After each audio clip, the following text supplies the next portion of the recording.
Hey guys, I thought I'd just start a little video. Um, I'm walking the beach here. It's very, it's very nice. Not very sunny though, but quite nice here in Gran Canaria. I thought I'd make a little video about social anxiety and autism, and especially the difference between regular social anxiety or social anxiety in neurotypical people and social anxiety in autistic individuals and how it manifests, and something about treating it or managing it as well. So for me, I was always very socially anxious from a very young age, like for as long as I can remember, right?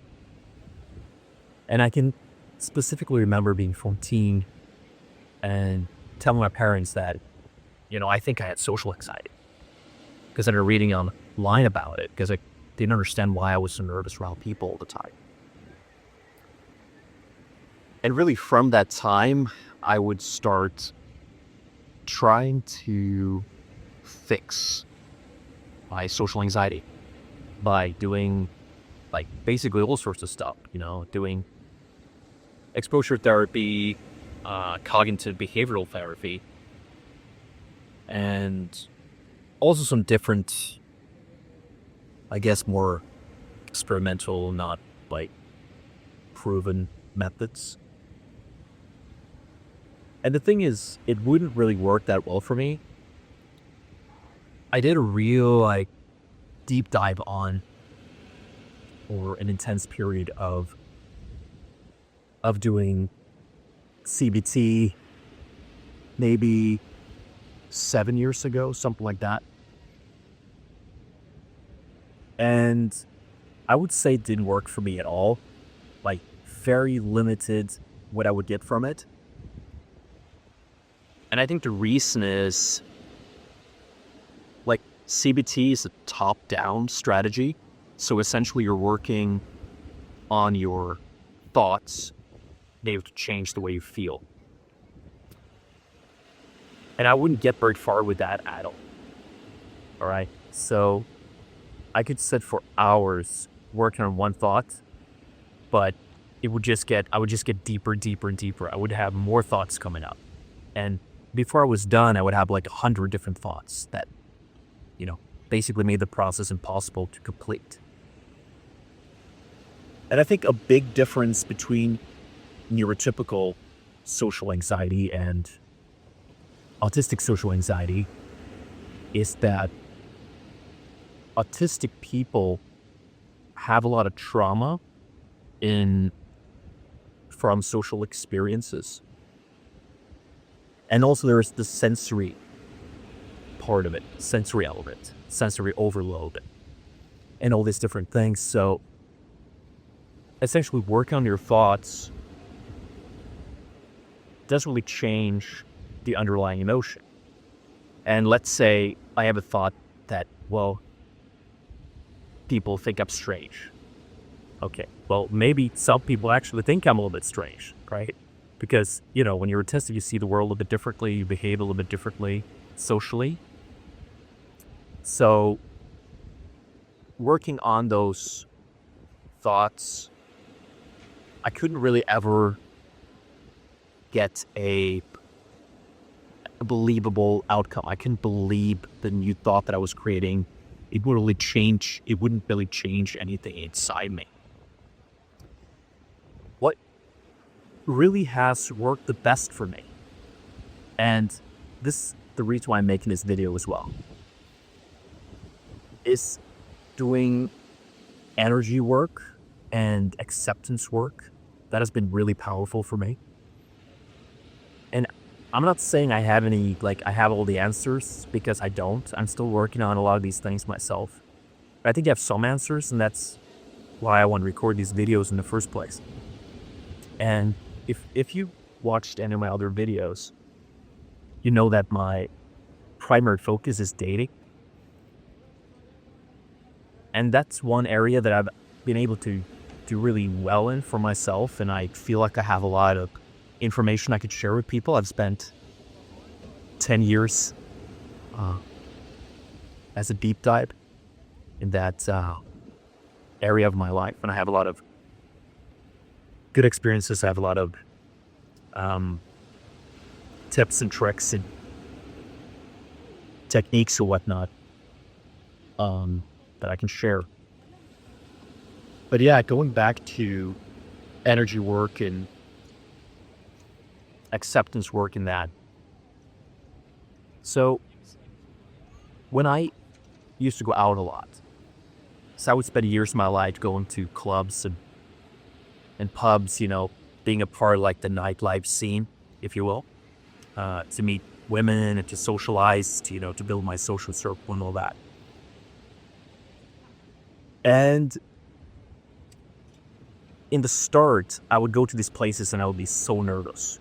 Like I would go into a pub and like my heart would be pumping. I'd be in freak out mode and I did not know like what was going on inside me because my friends didn't feel that way, Maybe they had a little bit of social anxiety, but they wouldn't get like overwhelmed in these situations. And this was before my diagnosis, right? So this was in my 20s. I didn't get diagnosed until last year. It's been about 18 months, something like that, since I got my diagnosis. But during all these years going out, I would try different techniques to feel better or to be able to manage my anxiety in these situations. And what I would notice was that for me to start working on, I guess you could call it a kind of meditation, would work really well. And the meditation would go like this, or the process would be like this. I would go to a busy street and I would just walk through the busy street and I would try my best to relax all the muscles in my body, to have a body first approach, like a somatic approach, where instead of the top-down approach with CBT, where you work on your thoughts, I would first try to calm my body. And that would change how I feel. So I could walk down a busy street and all of a sudden I would just feel at peace and I would feel almost merged with my environment. And at that point, when I started working on this technique or this method, I would start feeling a lot more confident in just basic everyday situations, like sitting at a cafe or being at the gym or being out in a club or whatever. Now, after I got my diagnosis, I started researching these things a lot more. And it seems to be that it has a lot to do with the sensory part of the experience. Is that if you, as an autistic individual, go to a busy place, if it's a club or if it's a street with other people, whatever it is, there's a lot of impressions just being thrown at you from everywhere. And once you focus your energy and you put your focus on relaxing and just letting the impressions come to you instead of trying to override it with your thinking, like I'm okay, I'm fine. That just doing that bottom-up processing instead would create a very good effect for me. I have a lot more to say on this. I just wanted to record a very quick video about how my experience has been on this process. I'm very curious to hear what you're thinking. Okay, so I would love to hear your thoughts on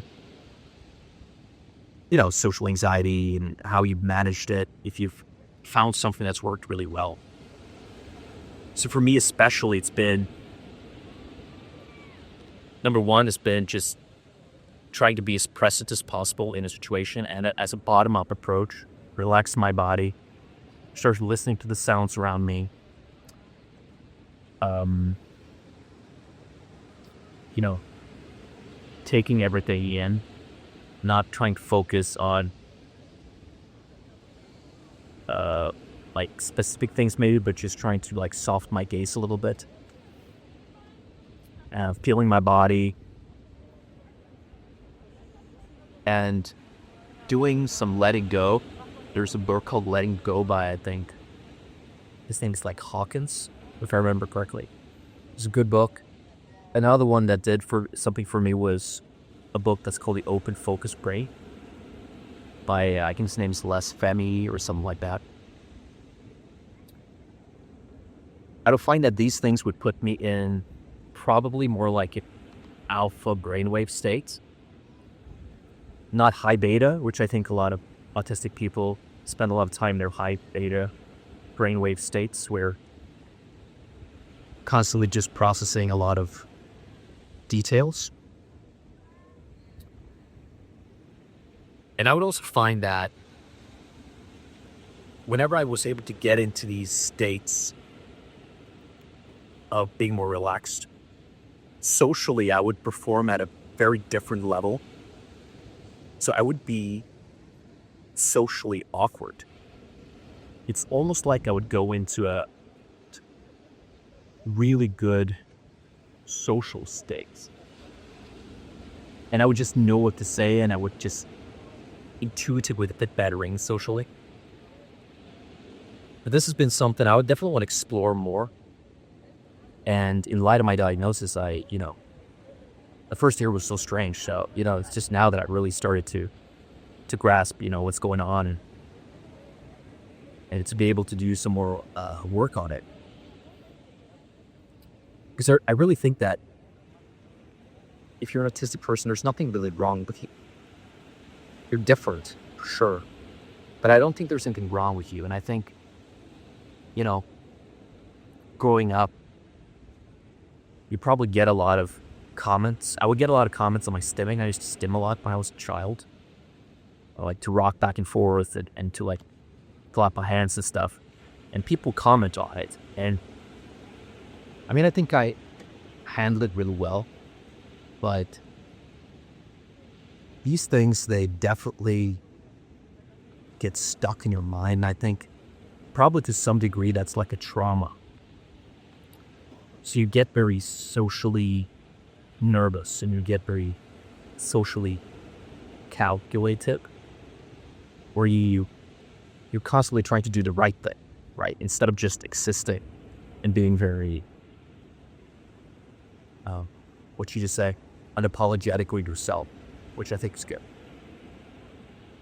All right, it's been a 14-minute long video, so I'm going to cut it here, but I'm very curious about your thoughts on it. If you have had any experiences with dealing with social anxiety as autistic individual, Asperger's individual, you kind of how you dealt with it. So I'm just going to end the video now, and hope you're doing good. I'm gonna go out, enjoy the day, and I hope you will as well. And I'll talk to you later.